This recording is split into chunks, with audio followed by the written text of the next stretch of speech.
de hoxe imos falar da variación diacrónica que presenta a nosa lingua, é dicir, da evolución que sufriu o galego ao longo da historia, na cal diferenciamos tres partes diferentes: o galego antigo, o galego medio e o galego moderno. O galego é o resultado da evolución do latín vulgar no noreste da Península Ibérica, traída polos colonizadores romanos nos séculos II e I a.C. A pouco a lingua foi se afastando do latín, dando lugar ao galego portugués, o galego máis primitivo. Desta forma, o galego é unha lingua romance. Ademais, o galego presenta trazos celtas das linguas persistentes ao latín no territorio. Os primeiros documentos escritos en galego datan de finais do século XII. A partir deste momento, Galicia é un dos máis brillantes períodos da súa literatura, que coincide coa etapa da Rural da Compostela. Santiago de Compostela convértese nun dos maiores focos da peregrinación en Europa, o que favorece enormemente a súa cultura literaria. O galego antigo esténdese ao longo de 700 anos, desde o século IX ata o século XIV.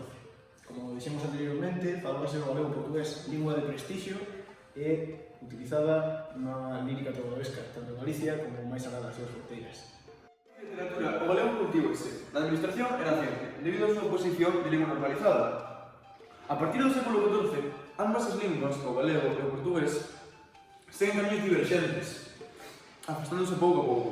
Isto debido á independización do reino de Portugal, do reino de Galicia e de León. A situación cultural e lingüística empeora, baixo o influxo dunha forte inercia castelanizadora. A raíz da ausencia da norma de escritura, os documentos escritos presentan unha gran inestabilidade gráfica e gran variedade lingüística. A derrota de Pedro I e de Xoana Beltraneira tivo como consecuencia o período coñecido como os séculos escuros ou galego medio, que se estende desde o principio do século XVI hasta o século XVIII. Nesta época, o castelán pasou a ser a lingua oficial e o galego quedou restringido aos usos coloquiais.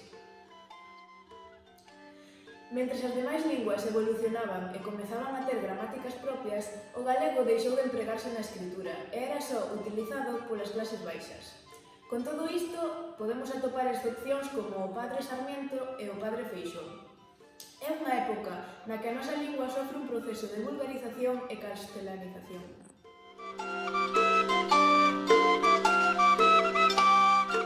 A partir do século XIX, o galego recupera o ámbito na escrita.